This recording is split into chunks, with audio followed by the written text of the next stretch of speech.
Баршаңызға қайырлы күн. Осындай пельмен пісірудің жолын көрсететін боламын.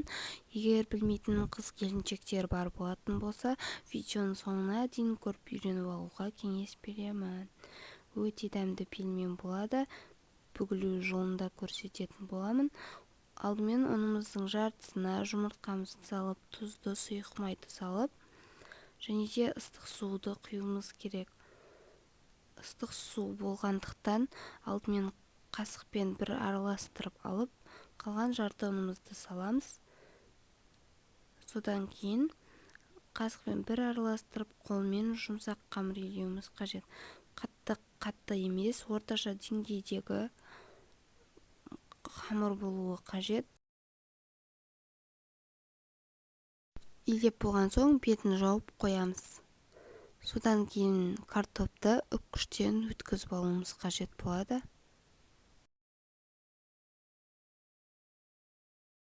Енді орташа пиязды алып, видеодағыдай алдымен ұзынша етіп, содан кейін ұсақтап турап алуымыз қажет.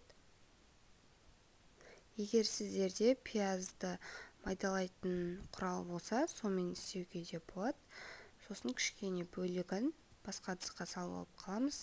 Қазір сорпасына қосу үшін енді картоптың үстіне пиязды салып, тартылған етімізді салып, оған тұз және де қара бұрыш,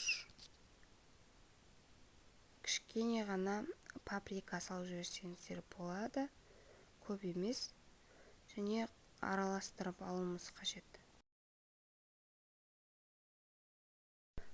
Ал енді қазанға сұйық майымызды құямыз. Жарты кеседей құйдым, көп құюға болмайды, себебі сорпа майлы болып кетуі мүмкін. Үстіне бағанағы пияздың алып қойғанымызды салып, бір қуырып аламыз, және үстіне картопымызды саламыз. Оны да бір араластырып қуырып алып, үстіне сәбізді салуымыз қажет. Және де газды орташа отқа қоямыз. Көп қуырып жіберуге болмайды. Осылай бір-екі қуырып, томат салып, бір араластырып, маймен қызартып томатты. Одан кейін үстіне қайнаған суымызды құямыз. Немесе ыстық суда болады. Құйып, артынан тұзымызды саламыз және бетін жауып қоямыз. Бір қайнағаннан кейін төменгі отқа қоюымыз қажет болады. Ал енді бетін жауып қойған қамырымызды кішкене ұн салып оқтаумен жайып аламыз. Ұндап тұруымыз қажет, бір-біріне жабысып қалмауы үшін. Қамырымызға жұмыртқа қосылғандықтан, сұйық май қосылғандықтан жұмсақ қамыр болады. Көптеу қолдана берсек болады ұнды, бірақ аса көп қолданып, қамырды қатты етіп алсақ, дұрыс бүгілмеуі мүмкін. Сондықтан да сол жағын ескеру қажет. Жұқа етіп жайып аламыз. Қатты жұқа болып кетуге болмайды, себебі пісу барысында езіліп кетуі мүмкін, қамыры, сосын іші піспей қалуы мүмкін. Сондықтан да соларды ескереміз. Осылай жайып болған соң, біз салмасын сала береміз. Осылай видеодағыдай салып бүгетін болсаңыздар, тез әрі оңай дайындауға болады. Барлығын осылай арақашықтық сақтап, қасықпен салып шығамыз, және менде осындай стаканды алып, осындай немесе осыған ұқсас кесуге ыңғайлы стаканмен домалақша етіп барлығын кесіп шығамыз. Содан кейін бүгуге кірісеміз.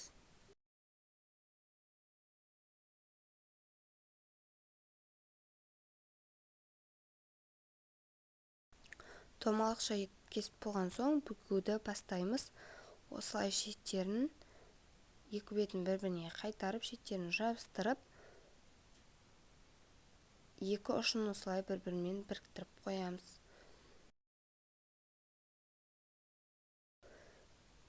Бұл бірінші тәсіл болса, енді екінші тәсілін көрсетейін.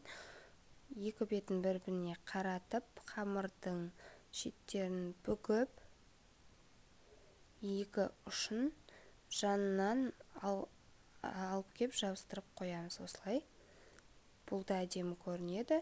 Барлығын мен осылай жасап шықтым. Және оңай әрі тез әдемі көрінетін болады. Егер видео ұнаса, каналға жазылып, қоңыраушаны басып қоюды ұмытпаңыз. Менің салған видеоларым, видео рецептерім сізге хабарландыру болып келіп тұратын болады.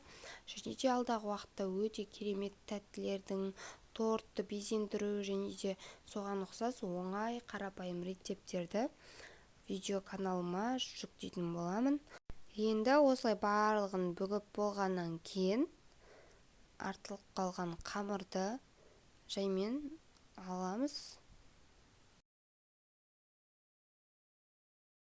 Оны қайтадан осылай илеп бір суала жасап қоюға болады. Пакетке салып, морозильникке салсаңыз, тағы бір күн пельмен жасауға болады.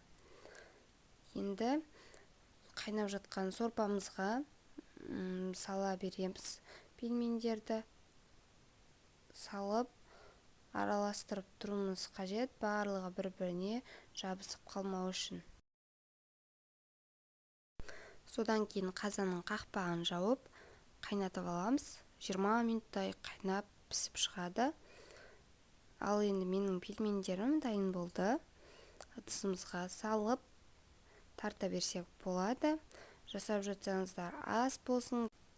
Дайындап пісіріп көріңіз. Үйдегілердің барлығы ұнатады. Әсіресе үлкен кісілер болса үйде өте сүйсініп жеп алатын болады. Каналға жазылып, лайк басуды ұмытпаңыз. Тағы да аз болсын.